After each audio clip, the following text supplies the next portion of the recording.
kuatkan hati. Negeri ini memanggilmu kawan. Belajar bergerak berbagi untuk negeri. Guru penggerak majukan pendidikan. Guru penggerak menghamba para murid. Kreatif rancang pembelajaran. Hargai potensi, tingkatkan prestasi. Lahirkan profil pelajar Pancasila. Belajar bergerak berbagi untuk negeri. Kita menjalin kolaborasi. Belajar bergerak berbagi untuk negeri. Demi bakti pada Ibu Pertiwi.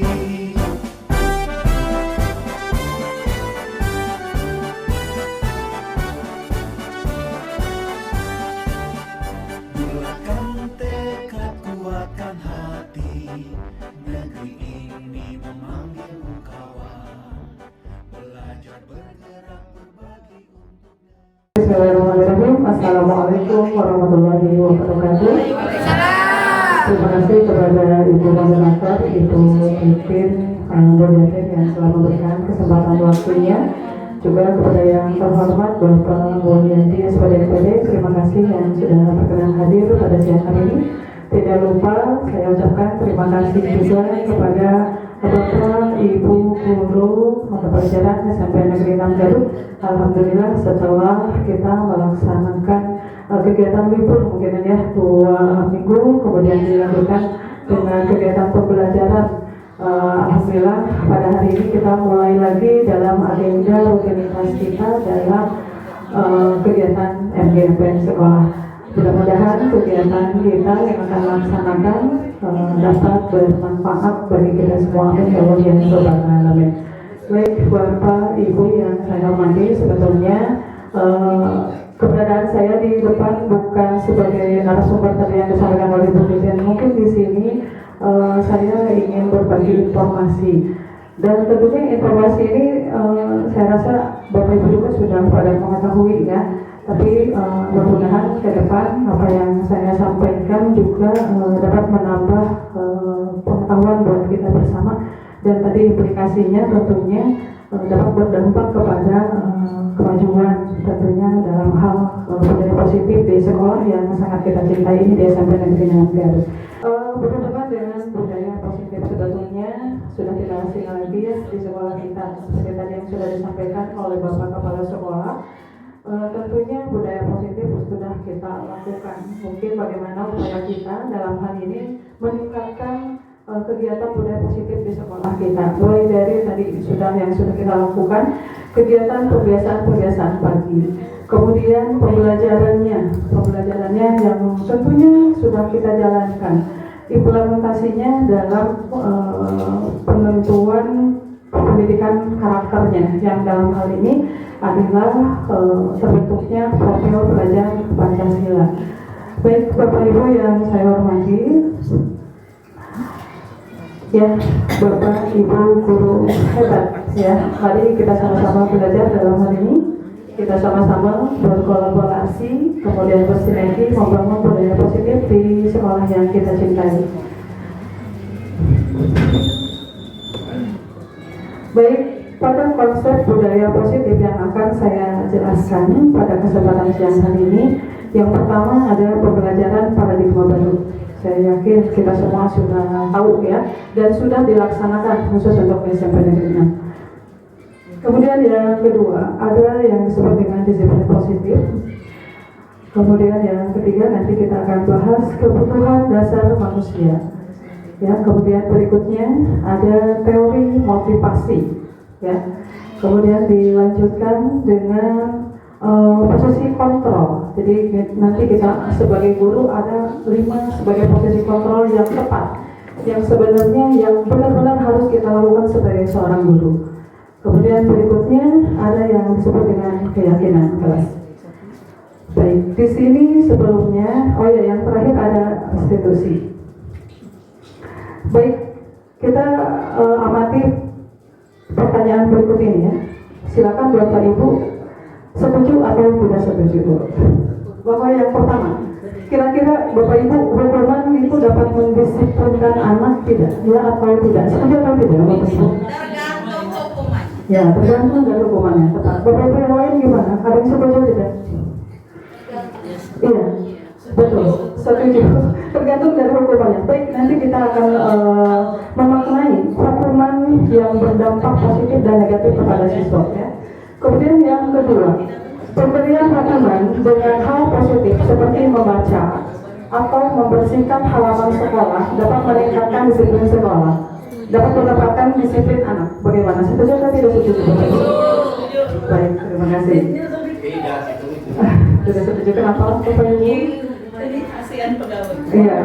Coba kalau yang ketiga, kira-kira bagaimana? Kalau kita memberikan reward nih ke anak, apakah dapat meningkatkan motivasi belajar anak? Ya atau tidak? Hampir semuanya ya. Berarti kita termasuk kategori guru-guru hebat yang selalu memberikan support buat anak-anak kita. Tepuk tangan bagi semua. Baik, terima kasih Bapak Ibu memberikan reward ya. Bagaimana nanti ya kita lihat di sini. Baik, yang pertama, konsep yang pertama pembelajaran paradigma baru. Ya, sudah kita ketahui bersama ya, pembelajaran paradigma baru itu bagaimana Bu? Seperti kita ya, sekarang menggunakan kurikulum merdeka. Dalam kurikulum merdeka orientasinya kepada apa Bapak Ibu? Pada pembelajaran yang iya, betul sekali. Terima kasih. Tepuk tangan buat Bu Nung.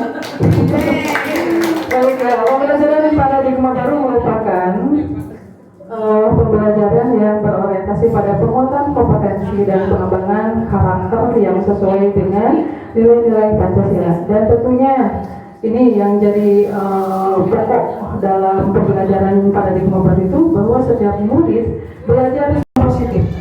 Jadi itu merupakan suatu kebiasaan yang dimulai dari diri sendiri dulu. Kita tanamkan ke anak melalui sebuah proses yang disebut dengan disiplin. Disiplin positif. Nantinya suatu kebiasaan disiplin setelah anak dia sudah meyakini apa itu disiplin, apa makna disiplin dan merefleksikan kegiatan disiplin, maka akan menjadi budaya yang akan menjadi ciri khas sekolah kita. Disiplin itu boleh ya Bapak Ibu juga mungkin kita sudah tahu kalau disiplin itu berasal dari bahasa Latin atau disiplina yang artinya belajar. Ya. Kemudian dalam budaya kita makna kata disiplin telah berubah menjadi sesuatu yang dilakukan seseorang pada orang lain untuk mendapatkan kepatuhan. Nah, hubungannya dengan kita sebagai seorang pendidik, bagaimana cara mendisiplinkan siswa? Ya, tentunya sebagai seorang pendidik, makna disiplin adalah untuk menciptakan perilaku murid berdasarkan nilai kebajikan universal. Apa itu nilai kebajikan universal? Dan tentunya yang memiliki motivasi intrinsik dan motivasi ekstrinsik. Jadi, nah ini mungkin istilah-istilah baru ya Bapak Ibu yang kami temukan selama kegiatan di pendidikan guru penggerak. Ada tadi kebajikan universal. Apa itu kebajikan universal? Seperti dalam pemahaman filosofis Ki Hajar Dewantara, banyak sekali kata-kata yang memang apa ya, ada unsur Sanskerta mungkin ya. Ada yang guru yang menghamba pada siswa. Kemudian arti dari disiplin positif juga, menurut Ki Hajar Dewantara itu merupakan bentuk kontrol dari diri seseorang untuk mencapai tujuan mulia. Apa itu tujuan mulia gitu ya? Menurut kaget gitu. Apa itu tujuan mulia? Tujuan mulia ini, nah di sini merupakan nilai kebajikan universal.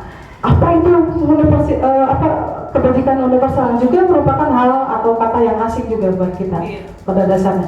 Jadi kebajikan universal itu merupakan sebuah sikap, sebuah aksi gitu ya, yang memang harus benar-benar kita laksanakan gitu ya.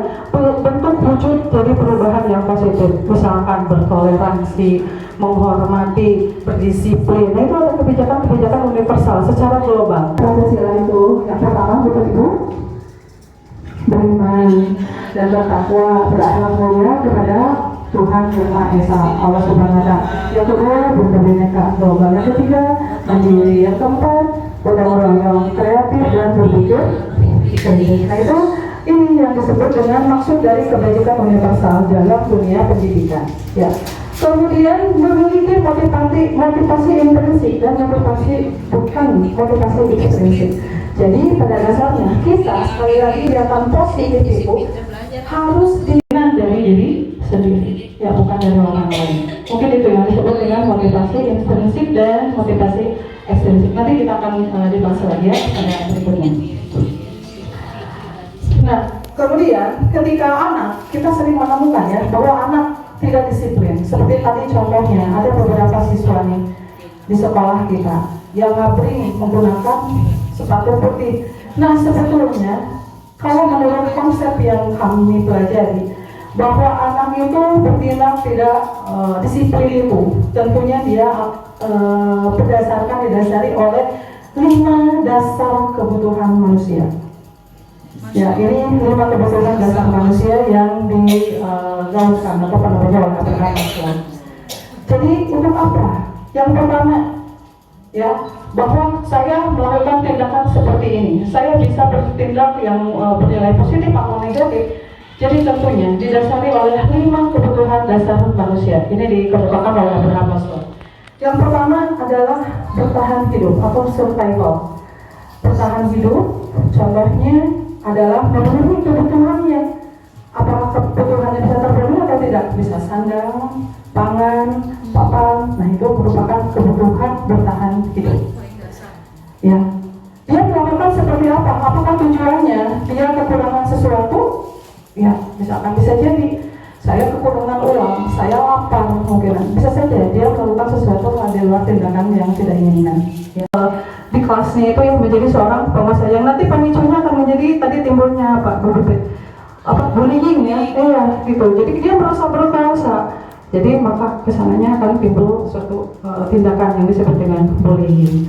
Nah, kemudian kebutuhan berikutnya adalah kebebasan atau freedom. Jadi saya pokoknya nggak ke sekolah kayak ini, gue ke rumah mah gitu, kaleor kemana, karena dia ingin merasa bebas gitu. Ya, bebas. Ya, mungkin ya dampaknya dan apa yang harus kita lakukan nanti kita kupas bersama-sama ya. Nah, kemudian berikutnya yang kelima atau yang terakhir adalah kesenangan atau fun gitu ya, senang-senang gitu. Jadi dia butuh kesenangan. Mungkin di rumahnya latar belakangnya gimana, kita juga tidak akan tahu. Ya, jadi ini merupakan 5 kebutuhan dasar manusia. Jadi pada dasarnya. Ya. Kemudian di sini ada teori motivasi juga. Nah, untuk mendisiplinkan harus ada motivasi tadi ya, ada motivasi intrinsik dan ada motivasi ekstrinsik ya, seperti Ibu alhamdulillah. Jadi apa itu motivasi? Jadi motivasi itu merupakan dorongan yang timbul dari diri sendiri ya. Dari seseorang secara sadar atau tidak sadar untuk melakukan suatu tindakan dengan tujuan tertentu. Nah, jadi teori motivasi ini kita melakukan motivasi untuk melakukan tindakan A. Kenapa? Yang pertama, bisa jadi dia menghindari ketidaknyamanan dan hukuman. Ya, saya teori motivasi ini bisa mendapatkan imbalan atau penghargaan dari orang lain. Nah, gini sebagai contohnya, saya datang ke sekolah tepat waktu karena misalkan saya sering diberi hadiah, misalkan oleh Bu Una setiap pagi. Hadiahnya apa? Ya karena misalkan dihadiahkan apa gitu ya. Nah, Bapak Ibu, murid melakukan disiplin diri karena ia ingin mendapat imbalan atau reward gitu ya. Nah, reward itu baik sebetulnya, tapi kalau dilakukan secara terus-menerus atau jangka panjang itu tidak akan baik. Akan menimbulkan anak itu ketagihan, keenakan, tapi tidak ada dia kesadaran untuk melakukan hal itu secara keyakinan diri sendiri. Ya, jadi ini kalau tadi ya, jadi mendapatkan imbalan atau penghargaan dari orang lain di sini merupakan motivasi ekstrinsik. Nah, kemudian ada lagi menghargai nilai kebajikan diri sendiri. Nah, tadi nilai kebajikan. Ya, karena misalkan saya tidak mau kesiangan, karena saya harus melaksanakan kegiatan kebiasaan yang justru berdampak baik kepada saya. Saya bisa melakukan kegiatan literasi, saya bisa mengaji, saya bisa saudara bersama. Sulit memang, tapi memang itu yang memang benar-benar yang memang harus diterapkan dan harus diyakini oleh tiap masing-masing individu. Susah ya Bu ya? Susah dan memang, tapi memang ini suatu tantangan yang luar biasa juga buat kita. Tapi memang mudah-mudahan kebiasaan-kebiasaan yang sudah ada jadi tidak menurun dan memang kita berharap semuanya itu bermula dari diri sendiri. Kalau dia sudah yakin aja, jadi sudah terbiasa tidak bangun kesiangan, jadi udah ada kesadaran, jadi hayolin digoying-goying gitu ke orang tuanya. Nilai kebajikannya dalam diri sendiri, tentunya dia akan melekat budaya positif dari siswa tersebut. Ya, gitu ya. Baik Bapak Ibu, untuk berikutnya setelah teori motivasi, nah di sini Bapak Ibu ya, teori yang kami terima juga selama kegiatan PGP, dan juga ini merupakan hal yang baru juga gitu ya. Jadi selama ini juga saya salah gitu ya, selama ini saya salah gitu. Nah ini mungkin ya, disiplin dengan konsep identitas gagal. Apa itu? Kita mencoba untuk mendisiplinkan, tapi identitasnya gagal. Apa yang kita lakukan? Yang pertama, kita memberikan hukuman. Nah hukumannya bisa verbal, bisa non-verbal. Cabut, budak muka bola angkat, plak. Nah seperti itu. Kalau dibayang-bayang di kita mah nggak ada ya. Nah itu akan menyakitkan ya, tidak akan mencoba kita tuh mendisiplinkan supaya dia anak jerak, besoknya tidak akan kesiangan. Plak, dicabok misalkan. Nah itu kan jadi bukan berdampak pada kebaikan, justru itu akan mendapatkan kegagalan ya. Jadi akan menyakitkan, pada anak juga akan merasa tidak nyaman, murid takut gitu. Jadi memaksa murid menyembunyikan kekesalan, pasti bakal ada kesal, timbulnya naon dendam. Nah sebaliknya nama gisi budak tedara dendam ke guru, nah dan sebagainya. Jadi murid juga bisa merasa minder atau rendah diri ya. Kemudian konsep yang gagal itu juga apa gitu ya. Nah ternyata ribut ya Bapak Ibu, ternyata gitu yang kami dah pahami. Kenapa tidak efektif katanya? Jadi kalau tadi yang sudah saya sampaikan, jadi kalau untuk jangka pendek oke saja katanya ya. Baik, hanya satu kali, bagus ya, hari ini kamu tidak kesiangan nih, ibu kasih jajan. Besok lagi, jangan ketagihan dan tidak ada motivasi intensif. Kemudian merusak hubungan. Kenapa ini maksudnya merusak hubungan? Karena dengan teman yang lainnya, misalkan ya, ketika kita kasih tahu ini ya karena anak siswa yang tidak kesiangan, ibu berikan hadiah, tepuk tangan buat ini, dikasih hadiah, misalkannya. Nah, teman yang lainnya pasti akan ada menggerutu. Kemudian mematikan kreativitas. Bisa saja anak yang sebetulnya dari rumah sudah menghias, menggambar dan lain sebagainya. Tapi ketika itu dia mohon maaf, dia kalah saing mungkin ya. Lihat ada gambar yang jauh lebih baik. Kemudian gambar yang jauh lebih baik kita berikan penghargaan. Ini apresiasinya buat kamu, ibu kasih hadiah yang bagus buat kamu. Pasti dia yang memiliki kreativitas pasti akan down mungkinannya, akan ciut kita bahasa sekarang mungkin seperti itu ya. Kemudian ada hak merampas hak menghargai dirinya. Ya mungkin kita juga merasa bahwa tadi mental kita, mental anak kita juga akan terhambat pada saat itu ya. Nah kemudian bagaimana konsep disiplin itu dengan identitas sukses? Nah caranya bagaimana? Konsekuensi, ada bahasa baru nih ya Ibu ya, kata konsekuensi. Apa itu konsekuensi? Penguatannya jangka pendek. Contoh seperti ini, ada anak kesiangan. Nah kamu kesiangan, iya Ibu, sudah tahu nggak ini jam berapa? Jam sekian.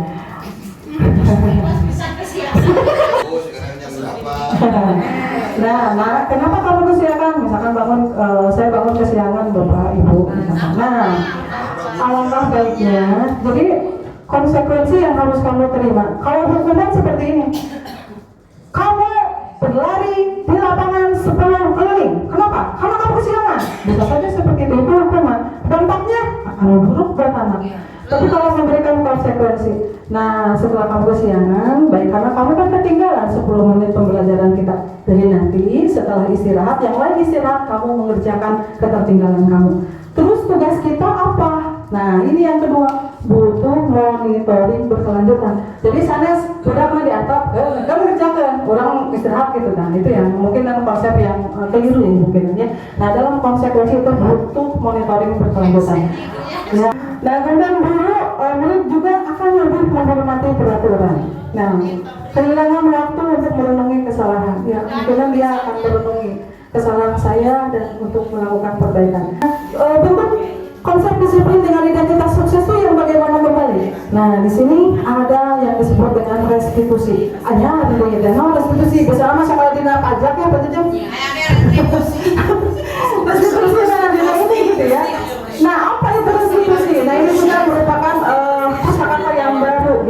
nanti. Nah ini bisa di sini murid bertanggung jawab atas perilakunya. Nanti akan saya jelaskan ya bentuk restitusi dan bagaimana cara langkah-langkah restitusi kepada siswa ya. Kemudian pada ini fokus pada pemecahan masalah jangka panjang. Murid menghormati dirinya dan orang lain. Ini dampaknya seperti ini ya. Murid memegang kontrol dan murid bersemangat memperbaiki kesalahan. Bentuknya seperti apa? Kemarin saya buat video juga ditemani oleh anak-anak dunia dari OSIS. Alhamdulillah buat videonya ya bagaimana cara menerapkan restitusi di sekolah. Jadi yang pertama ditanyakan ketika anak melakukan kesalahan, kita validasi dulu apa kesalahan mereka, kemudian kita menanyakan, kemudian kita kembalikan lagi. Jadi kita tidak menjudge anak bahwa kamu melakukan kesalahan, tapi kita introspeksi. Ibu juga pernah seusia kalian, ibu juga pernah melakukan kesalahan seperti kalian. Tapi apakah yang kamu lakukan itu baik atau tidak? Gitu. Jadi kita mencoba untuk menengahi tanpa adanya suara yang tinggi, tapi kita mencoba untuk berdiskusi dalam hal ini membuka atau bertanya secara langsung kepada murid yang melakukan tindakan yang memang tidak sesuai, alasan dan bentuknya kenapa dan bagaimana ya mungkin nanti kita jelaskan lebih lanjut. Nah ini ada yang disebut dengan keyakinan kelas. Nah beli itu keyakinan kelas. Aku dasar arahan gitu ya. Nah keyakinan kelas gitu. Apa? Nah kalau kita bukan ini saling keneng sarang tata tertib Bapak Ibu. Tapi kenapa bukan peraturan gitu ya? Kenapa keyakinan kelas? Nah misalkan seperti ini. Kenapa ketika kita melakukan atau yang suka bermain motor, naik motornya Bu Desi, kita naik motor kenapa? Ada aturan bahwa kita harus memakai helm. Lalu wajib stasiun ke polisi. Nah itu merupakan suatu hal yang salah karena kita inginnya pakai aturan gitu. Jadi takut ditilang. Kenapa bukan peraturan? Karena peraturannya bahwa yang memakai kendaraan roda 2 harus memakai helm. Nah karena saya takut ditilang, karena saya takut didenda. Nah itu kesalahannya. Tapi keyakinan yang harus kita butuhkan bahwa kenapa kita harus memakai helm, jadi bukannya karena kita ingin selamat, bahwa bahwa menggunakan helm ya tentunya akan menjaga diri kita sendiri. Ini itu keyakinan. Jadi itu bagaimana cara menumbuhkan keyakinan kita. Nah ini ya tadi yang saya sebutkan, ini konsep disiplin melalui restitusi. Apa itu restitusi?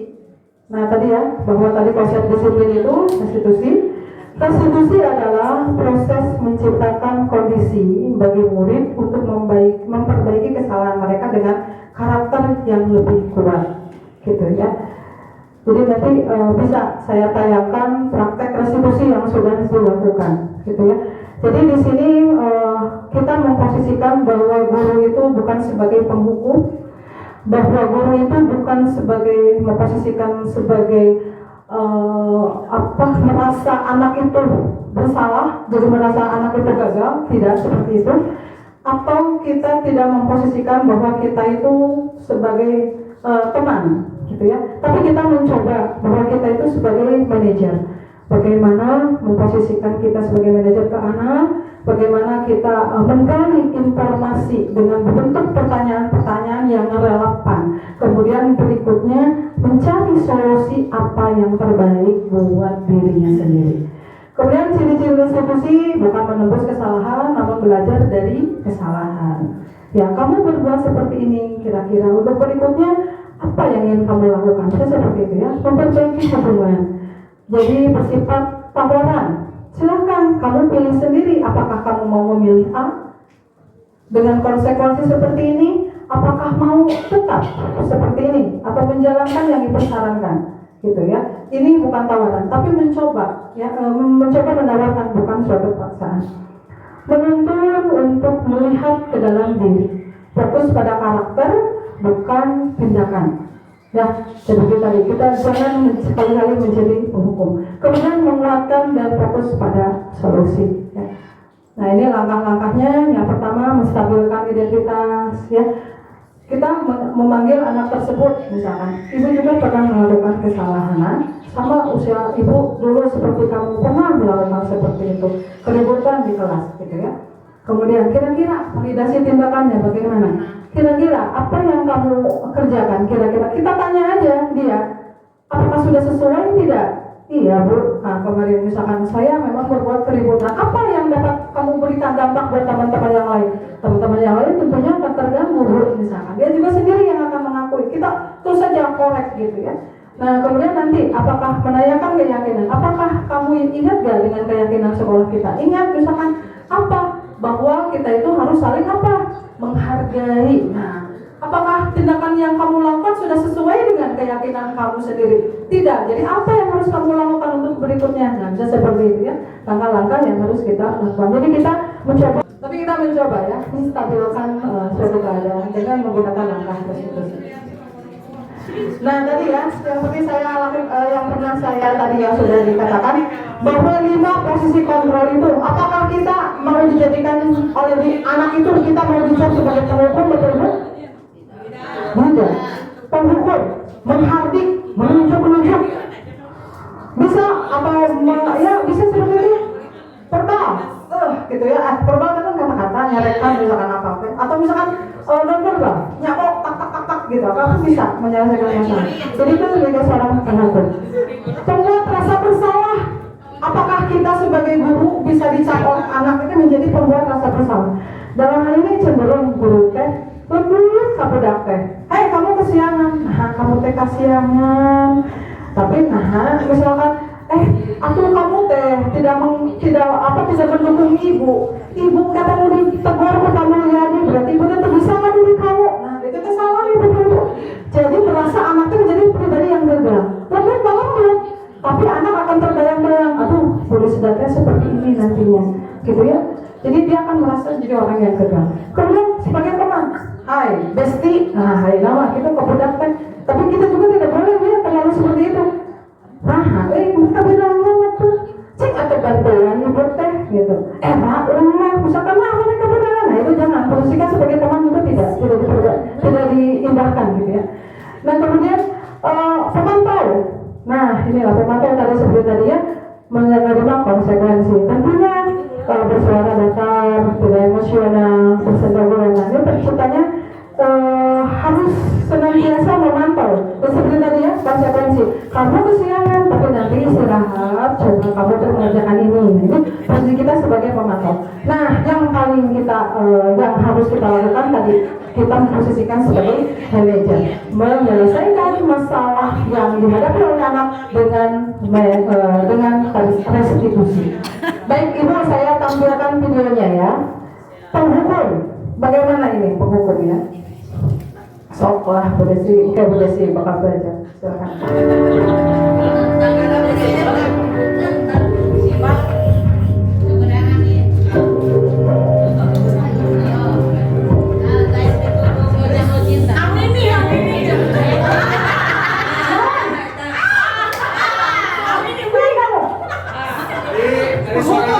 Ini penghukum ya, penghukum. Selalu terlambat. Kamu deh, sekarang kuyuri lapangan basket 5 kali sekalian, biar kapok. Cepat, pergi ke lapangan basket. Nah, itu sinarnya juga sama ibu saya ya tadi. Nah itu sebagai penghukum ya, sudah jelas, sudah membentak-bentak kalian ada nada suaranya juga. Kemudian ada menunjuk yang menghambur gitu. Nah, posisi yang kedua tadi apa? Jadi jangan memposisikan di kita sebagai guru itu menjadi posisi pembuat merasa bersalah. Kita lihat videonya, Bu.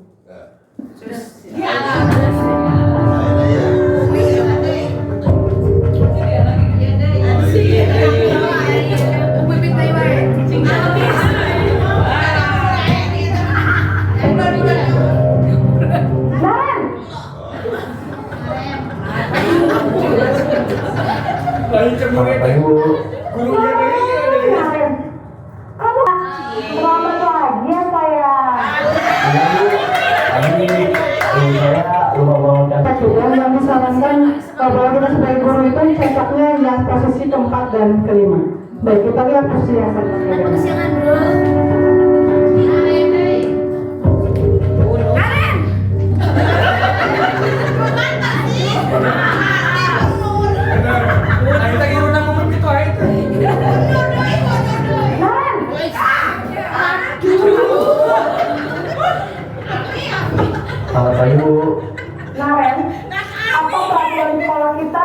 jam berapa kita harus masuk sekolah, Nak?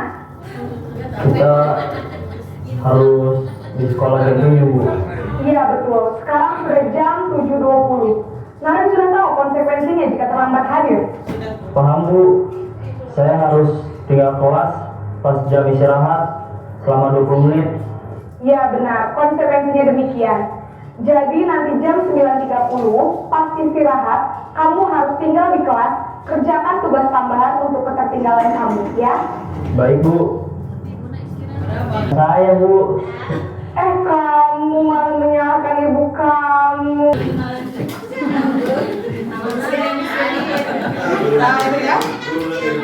Baik, untuk posisi yang berikutnya kita memposisikan diri sebagai manajer. Ini contohnya. Bagaimana kalau menjadi posisikan diri sebagai manajer? Jadi sekarang bagaimana ini, Naren? Maaf, Bu. Saya lupa setel alarm saya semalam. Baiklah, menurut kamu, keyakinan sekolah yang mana yang perlu kamu tingkatkan? Menghargai diri sendiri dan orang lain mungkin ya, Bu. Setuju. Jadi, apakah Naren meyakini prinsip saling menghormati tersebut? Iya, Bu. Saya meyakininya. Apakah Naren bersedia memperbaiki masalah keterlambatan ini? Bersedia, Bu. Bagaimana kamu akan perbaiki masalah keterlambatan ini? Saya akan coba untuk tidak lupa menyetel alarm saya, Bu. Baik, kalau Naren lupa menyetel alarm di rumah, ada orang yang kira-kira bisa bantu mengingatkan tidak? Ada, Bu. Kakak saya, Kak Emma. Ada lagi selain Kak Emma? Selain Kak Emma, ada ibu saya. Baik, jadi yang mengingatkan Naren adalah Kak Emma dan ibu kamu, ya? Kira-kira Beberapa contoh ya. Tetapi kita dulu ya. Nanti kita beralih peran ya. Kita perlu kontrol ya, bahwa apakah kita mau sebagai seorang penghukum atau guru yang membuat rasa bersalah kepada anak didik kita. Apakah kita harus memposisikan guru sebagai teman? Apakah mau kita sebagai guru menjadi kontrol pemantau, ataukah kita mau menjadi memposisikan kita sebagai manajer ya? Kita bangga dengan diri kita sendiri. Tentunya operasi dulu dong buat diri kita sendiri. Nah, mungkin itu sudah lebih dari itu mungkinan tadi secara garis besar konsep inti yang berhubungan dengan budaya positif. Jadi tadi corona ada kita tenang ya, bukan besar. Untuk berikutnya, nah ini saya tampilkan juga dokumentasi. Ini berhubungan dengan kemarin ya. Saya mencoba menggunakan di kelas Pak Etik, sebetulnya di kelas 3 ya, menyusun mencoba keyakinan kelas ya. Nah ini menghargai teman. Jadi kalau untuk menyusun keyakinan kelas beda dengan tata tertib ya. Kalau tata tertib ya biasanya kata-kata atau kalimatnya juga terlalu panjang gitu ya. Siswa masuk pukul sekian gitu ya, dilarang terlambat dan lain sebagainya. Nah gitu, kalau ini membuat ringan-ringan sesuai dengan bahasa mereka saja. Mengerjakan PR, mengerjakan tugas tepat waktu gitu ya. Kemudian sholat 5 waktu, mengikuti sholat duha bersama gitu. Jadi kata-katanya renyah gitu sesuai dengan keinginan mereka. Dan ini saya mencoba kemarin membuat di kelas 7D ya. Mudah-mudahan ini sebetulnya efektif kalau kita gunakan di awal tahun pembelajaran ya. Iya, di kontrak belajar mungkin bisa seperti itu ya. Nah kemudian kemarin juga bahwa di sekolah kita alhamdulillah ya, bahwa nilai profil pelajar Pancasila ini yang menuju tujuan utama kita dalam mendisiplinkan budaya positif juga ya dalam pembelajaran. Nah ini ada gini contoh-contoh gambar yang terekam oleh saya sendiri gitu ya. Sebetulnya dari Bapak Ibu juga banyak ya. Nah, ini pembelajaran tadi diferensiasi, ada kerjasama, gotong royong, mandirinya juga ada berbeda. Nah ini salah satu pembelajaran tentunya yang berdiferensiasi yang satu tujuannya dengan pembelajaran paradigma baru ya, dengan penguatan nilai profil pelajar Pancasila. Ini kalau bentuk foto-foto atau dokumentasinya, dan alhamdulillah segala sesuatu yang sudah kita lakukan mudah-mudahan dapat dipertahankan dan alangkah lebih baiknya lebih kita tingkatkan ya Bapak Ibu. Dan ini tadi ada kegiatan ekstrakurikuler juga, yaitu yang menunjang kegiatan positif sekolah ya. Ini mengamalkan. Terima kasih. Betul-betul sekarang lagi-lagi kalau rawan nggak tahu kali ya. Ya, semua di atas bawah. Sekarang yang benar-benar harus dibenahi itu adalah tentang keperaturan. Gimana kesepakatan kita dulu semua. Gimana baiknya supaya itu tidak jadi permasalahan di sekolah kita. Baik, Bapak Ibu guru hebat, itulah tadi ya penyampaian tentang budaya positif. Apa yang tadi pemaparan yang sudah saya sampaikan bisa diaplikasikan dalam kegiatan pembelajaran terkhusus dalam meningkatkan disiplin siswa ya, dan nantinya akan membentuk budaya positif di sekolah kita. Baik, kita sama-sama memperbaiki segala kekeliruan yang telah kita lakukan dengan teori yang telah tadi kita sama-sama pelajari, dan intinya kita dapat berdampak baik ya, khusus dalam meningkatkan budaya positif di sekolah kita. Terima kasih Bapak Ibu guru hebat ya yang sudah dan juga menyimak dari awal sampai akhir kegiatan ini. Tidak lupa saya sampaikan juga terima kasih banyak kepada Bapak Kepala Sekolah, Bapak Pengawas Pembina yang turut serta hadir dalam kegiatan ini. Sekali lagi, mulai dari sekarang marilah kita bentuk paradigma baru. Kita terus meningkatkan kualitas pembelajaran kita. Tentunya satu tujuan utama meningkatkan kompetensi peserta didik kita, menuju siswa yang memiliki profil pelajar Pancasila. Terima kasih atas perhatiannya. Billahi taufiq wal hidayah. Wassalamualaikum warahmatullahi wabarakatuh.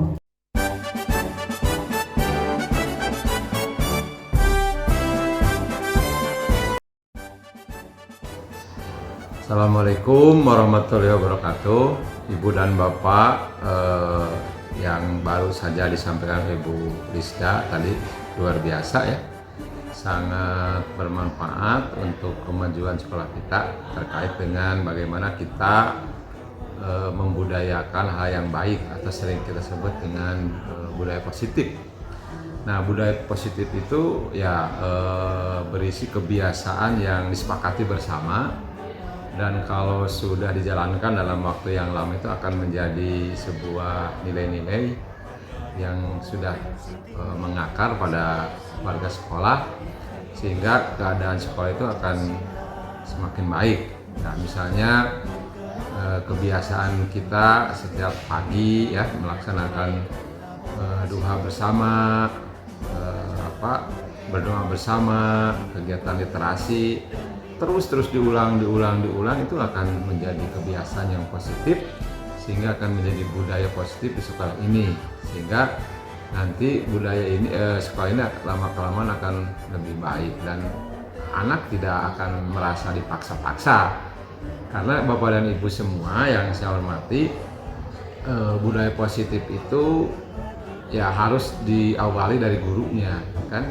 Nah, kebiasaan-kebiasaan kita memberikan pujian kepada anak gitu kan, memberikan reward itu salah satu contoh, tapi yang harus dibangun itu bagaimana anak sadar akan kegiatan-kegiatan positif itu, sehingga anak-anak kita tidak dipaksa-paksa untuk melakukan itu, akan datang dengan sendirinya dari hati yang dalam, sehingga sudah merupakan komitmen untuk melakukannya. Terima kasih. Assalamualaikum warahmatullahi wabarakatuh. Bismillahirrahmanirrahim. Assalamualaikum warahmatullahi wabarakatuh. Saya Mulyadi, pengawas SMP Negeri 6 Garut, mengapresiasi kepada Saudari Lisda sebagai calon guru penggerak yang telah mendiseminasikan hasil karyanya mengenai budaya positif di sekolah. Bu Lisda telah mendiseminasikan bahan tersebut di rekan-rekan di guru SMP Negeri 6 Garut pada kegiatan MGMP sekolah, dan hasilnya memang sangat memuaskan, sehingga ini sangat bermanfaat bagi guru-guru di SMP Negeri 6 Garut untuk menambah wawasan pengetahuan dari bahan tersebut, dan insya Allah bahan tersebut akan diimplementasikan, akan dilaksanakan di SMP Negeri 6 Garut. Terima kasih sekali lagi kepada Bu Lisda sebagai guru hebat dan semoga sukses selalu. Assalamualaikum warahmatullahi wabarakatuh. Assalamualaikum warahmatullahi wabarakatuh. Saya Unung Solihat, perwakilan dari guru. Saya ingin menyampaikan bahwa saya sangat mengapresiasi apa yang disampaikan oleh Bu Lisda Qadariyah tentang budaya positif sekolah.